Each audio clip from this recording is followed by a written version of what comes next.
Now the third reaction is displacement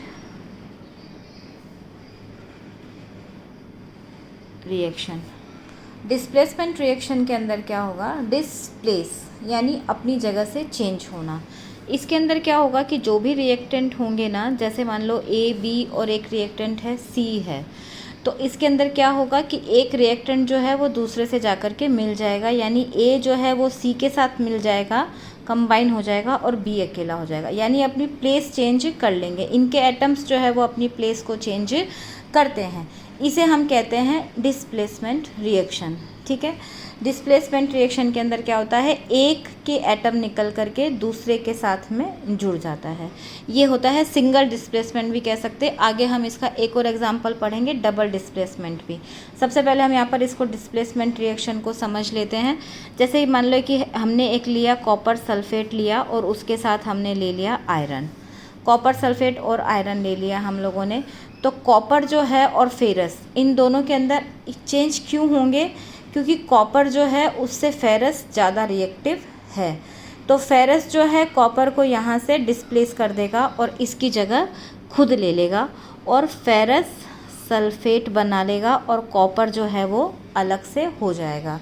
ये reactions जो है ना, उनके अंदर एक बात ध्यान रखनी है कि हमें इनकी रिएक्टिविटी को याद रखना पड़ता है कि कौन किससे ज़्यादा रिएक्टिव है। ये चैप्टर 5th के अंदर जब हम पीरियोडिक टेबल पढ़ेंगे तो वहाँ पर हमें इसके बारे में हम पूरा पढ़ेंगे। 4th और 5th दोनों ही चैप्टर के अंदर ये आएगा, इनकी रिएक्टिविटी हम बताएंगे। यहाँ पर हम इतना याद रखेंगे कि कॉपर जो है उससे ज़्यादा फेरस रिएक्टिव है। Ferrous is more reactive than copper. Iron जो है, मतलब ferrous means iron, iron is more reactive than copper, so ये इसको डिस्प्लेस कर देगा। ठीक है, अभी हम इसके अंदर यहाँ पर एक कलर चेंजिंग का भी ले सकते हैं। जैसा कि हमने एक एग्जांपल लिया हुआ है, जैसे कि इसके अंदर हमने 2 टेस्ट ट्यूब लिया, तो अगर हम एक टेस्ट ट्यूब लेते हैं, उसके अंदर हम लोगों ने क्या किया, कॉपर सल्फेट के सॉल्यूशन के अंदर हमने इसके अंदर से 2 नेल्स जो हैं वो इस तरह से लटका दी आयरन की। ठीक है, सेम जो रिएक्शन यहाँ पर हमने देखा है वही हम देख रहे हैं। ये आयरन की जो नेल्स हैं ना, इनके ऊपर आयरन लगा हुआ है, एकदम आयरन है ये आयरन नेल्स हैं और ये कॉपर सल्फेट का सॉल्यूशन है। अब ये सॉल्यूशन जो है ना, ये क्या होता है, ब्लू कलर का होता है। कलर इसका कैसा होता है, ब्लू कलर का होता है। थोड़ी देर हम इसे यहाँ पर ऐसे ही छोड़ देंगे। ठीक है, अब हम जब थोड़ी देर बाद इसको देखेंगे ना, तो हम उसके अंदर देखते हैं कि जो कॉपर सल्फेट का सॉल्यूशन है, यहाँ पर एकदम ब्लू था, यहाँ पर ये सॉल्यूशन जो है ना वो क्या हो जाएगा, लाइट ब्लू कलर का हो जाएगा, एकदम लाइट ब्लू कलर का। ठीक है, और जो नेल्स हैं, जो हमारी नेल्स थी, ये क्या हो जाएंगी, एकदम रस्ट जैसे, इनके ऊपर इस तरह से ब्राउन ब्राउन जो है ना वो चढ़ जाएगा। जो नेल्स हमारी पहले एकदम थी, ये ब्राउन कलर की नेल्स हैं, लेकिन इनके ऊपर क्या है, रस्ट आ जाएगा ब्राउन कलर का। ठीक है, तो ये ऐसा क्यों हो रहा है, तो ऐसा इसलिए हुआ क्योंकि कॉपर सल्फेट का जो ब्लू कलर होता है ना, ये कॉपर सल्फेट की वजह से है। अब इसमें से क्या हुआ कि कॉपर सल्फेट में से, सॉल्यूशन में से काफ़ी सारा कॉपर जो है, ये कॉपर जो है जो अलग से कॉपर बन गया, ये कॉपर जाके इन नेल्स के ऊपर में लग गया और अब सॉल्यूशन के अंदर ज़्यादातर क्या हो गया है, फेरस सल्फेट हो गया है। ठीक है, तो कॉपर सल्फेट का ब्लू कलर यहाँ पर तो कॉन्सेंट्रेटेड था, यहाँ पर ये बहुत कम रह गया, तो ये कलर इसके अंदर से चेंज हो जाता है और कॉपर का जो कलर है ना वो ब्राउनिश कलर का होता है, ये रेड ब्राउन कलर का, वो इसके ऊपर लग जाता है, क्योंकि कॉपर जाकर के कहाँ इकट्ठा हुआ, नेल्स के ऊपर इकट्ठा हो गया। तो इस तरह से ये कलर, जो पहले ये वाइट नेल्स थी, जो मतलब आयरन का जो नॉर्मल कलर होता है वैसा था, और अब ये थोड़ी सी हमें ब्राउनिश नज़र आने लगेंगी। और जो सॉल्यूशन का कलर है पहले ब्लू था और अब एकदम लाइट ब्लू हो जाता है। तो ये हम कहेंगे कि ये हो गया हमारा डिस्प्लेसमेंट रिएक्शन। अब इसके अंदर डिस्प्लेसमेंट रिएक्शन के अंदर कॉपर सल्फेट के साथ आप चाहो तो जिंक को भी ले लो, आयरन की जगह हम इसके अंदर सेम रिएक्शन जो है वो जिंक के साथ भी लिख सकते हैं। वो आप लिख लेना। इसके अलावा जैसे अगर हम कॉपर क्लोराइड लेते हैं, उसके साथ हम लेड को ले लिया तो लेड क्लोराइड बन जाएगा और कॉपर जो है वो उसमें से भी अलग हो जाएगा। डिस्प्लेसमेंट रिएक्शन में जो भी रिएक्शंस होंगे उनमें ध्यान रखना है कि जो सेकंड जो मेटल हम ले रहे हैं वो इससे ज़्यादा रिएक्टिव होनी चाहिए। अगर लेस रिएक्टिव होगा तो फिर यहाँ पर कोई भी रिएक्शन नहीं होंगी। अगर ये ज़्यादा रिएक्टिव है तभी ये इसको यहाँ से डिस्प्लेस कर सकेगा। दूसरा एग्जांपल हम इसके अंदर ले सकते हैं लेड का। हमने एक लेड ले लिया और दूसरा हमने ले लिया कॉपर क्लोराइड, ठीक है। अब हमको भी पता है कि लेड जो है वो कॉपर से ज़्यादा वो है रिएक्टिव है, तो ये यहाँ पर PbCl2 खुद बना लेगा और कॉपर जो है वो अलग हो जाएगा, ठीक है, इस तरह से। तो ये भी एक रिएक्शन हम लोग इसमें लिख सकते हैं कि ये भी एक डिस्प्लेसमेंट रिएक्शन है। इसी के अंदर फर्दर इसी को हम आगे बढ़ा सकते हैं डबल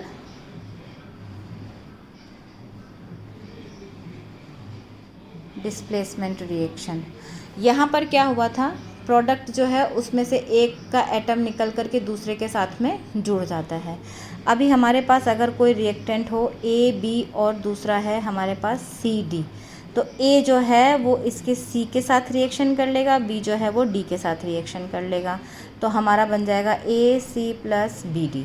अब चूँकि यहाँ पर 2 बार डिस्प्लेसमेंट हुआ है, B निकल करके D के साथ जुड़ गया और C निकल करके A के साथ जुड़ गया, 2 बार डिस्प्लेसमेंट हो रहा है, इसलिए हम इसे कहेंगे डबल डिस्प्लेसमेंट रिएक्शन।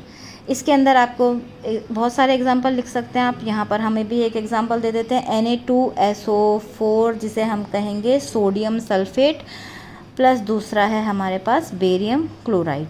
अब हम इसको देख के ही समझ सकते हैं कि सोडियम जो है वो क्लोरीन के साथ मिल जाएगा और ये बना लेगा NaCl सॉल्ट, प्लस दूसरा बन जाएगा बेरियम सल्फेट, ठीक है। अब चूँकि सॉल्ट है तो ये नीचे प्रेसिपिटेट के जैसे जम जाएगा। नीचे जो जहाँ पर हम इसको लेंगे ना इस सॉल्यूशन को, देखो ये भी एक एक्वस सॉल्यूशन है, ये भी एक एक्वस सॉल्यूशन है, ये जो सोडियम क्लोराइड मिला ये सॉलिड मिला है और ये भी एक्वस है।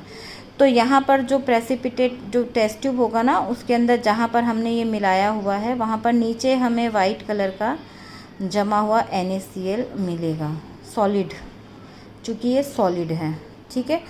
तो ये बेरियम, इसे हम कहेंगे प्रेसिपिटेट, इसके बारे में मैं आपको पहले बता चुकी हूँ। तो ये प्रेसिपिटेशन रिएक्शन के अंदर भी हम लिख सकते हैं और ये हो गया हमारा डबल डिस्प्लेसमेंट रिएक्शन, ठीक है। यहाँ तक अब हम लोगों को समझ में आ गया है। लास्ट और जो इसकी 5th टाइप ऑफ रिएक्शंस है उनके अंदर आता है, इसके अंदर आपने एक एग्जांपल और लिखा हुआ है, जैसे कि एक लेड नाइट्रेट का एग्जांपल है। इसके अंदर आपको करने के लिए दिया गया है, लेड नाइट्रेट है PbNO3 का ट्वाइस प्लस पोटेशियम आयोडाइड। ये आपस में जब रिएक्शन करते हैं तो यहाँ पर पूछा गया है कि किस तरह का, आपके बुक में लिखा हुआ है, ये एक इक्वेशन करनी है, तो इसमें प्रेसिपिटेट क्या फॉर्म होता है उसके बारे में हमसे पूछा गया है। तो हम इसके अंदर देखेंगे कि यहाँ पर भी सेम वही होगा, लेड नाइट्रेट है और पोटेशियम आयोडाइड है, तो ये इनके अंदर चेंज होगा, पहले बना लेगा PbI2, ठीक है।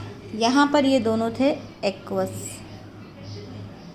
ठीक है, और ये हमें मिलता है सॉलिड, तो Pb और I2 बन गया, तो बचा क्या, पोटेशियम नाइट्रेट।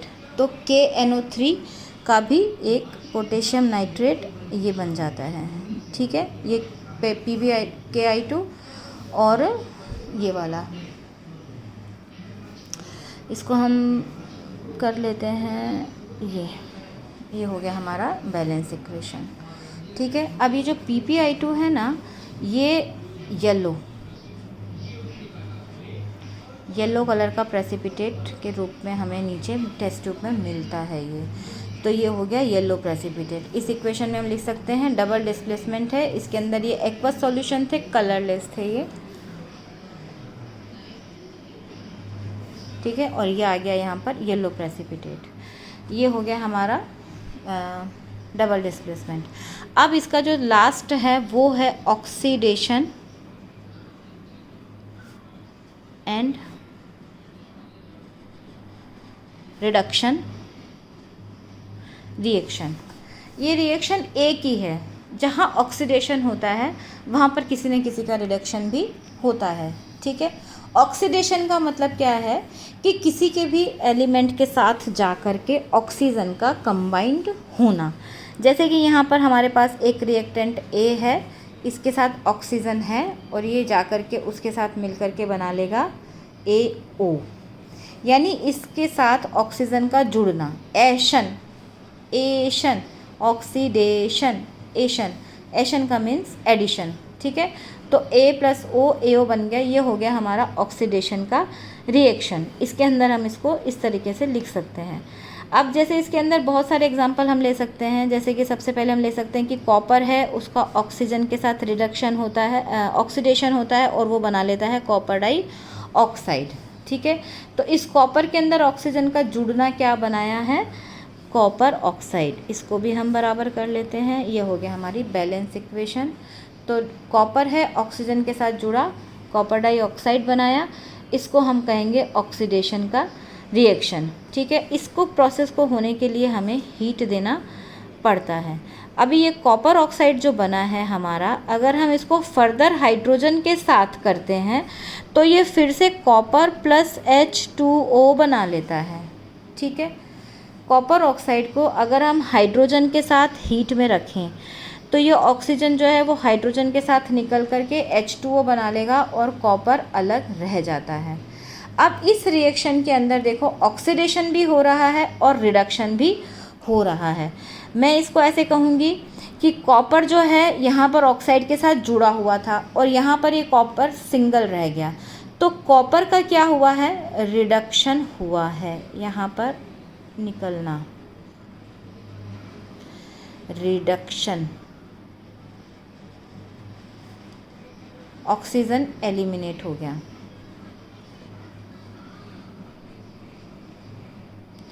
ठीक है, और हाइड्रोजन जो है उसके साथ ऑक्सीजन जुड़ गया, तो हाइड्रोजन जो है इसका क्या हुआ है, ऑक्सीडेशन, ऑक्सीजन का एडिशन। ठीक है, हम इसको ऐसे समझ सकते हैं, ऑक्सीजन का एलिमिनेट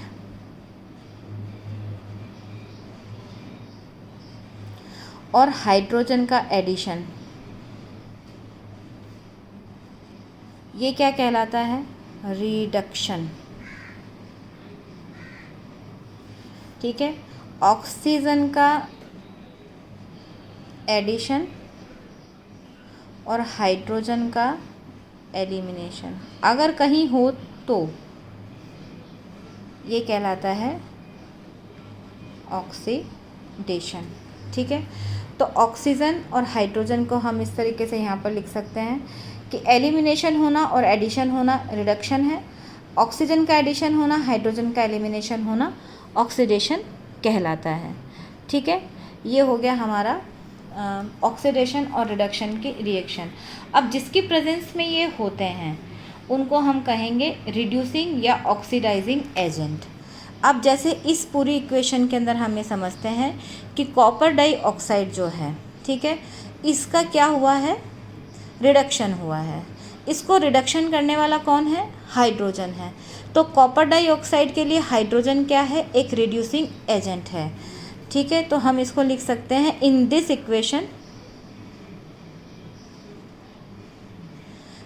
इक्वेशन हम लिख सकते हैं hydrogen is a reducing agent for copper oxide. ठीक है, और कॉपर ऑक्साइड की प्रेजेंस के अंदर हाइड्रोजन के अंदर ऑक्सीजन जुड़ा है, तो हम इसको कैसे लिख सकते हैं, copper oxide is a oxidising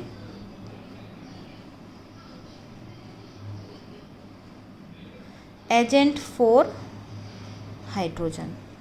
तो जिसकी वजह से ऑक्सीजन निकल रहा है, ठीक है ना, वो हो गया रिड्यूसिंग एजेंट, और जिसकी वजह से ऑक्सीजन का एडिशन हो रहा है तो वो हो गया ऑक्सीडाइजिंग एजेंट। ठीक है, इसको हम इस तरह से किसी भी रिएक्शन के अंदर फर्दर आगे और भी समझ सकते हैं।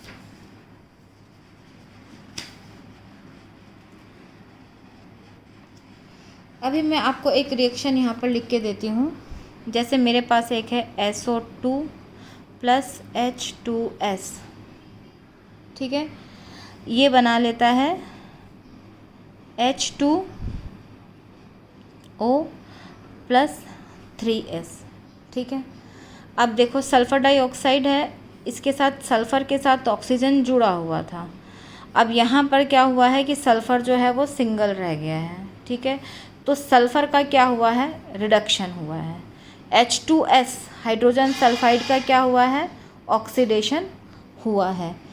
तो हम यहाँ पर लिख सकते हैं कि इसके अंदर कौन किसका रिड्यूसिंग एजेंट है और कौन किसका ऑक्सीडाइजिंग एजेंट है, ये प्लीज़ आप मुझे सॉल्व करके बताइए। रिडक्शन किसका हुआ, ऑक्सीडेशन किसका हुआ,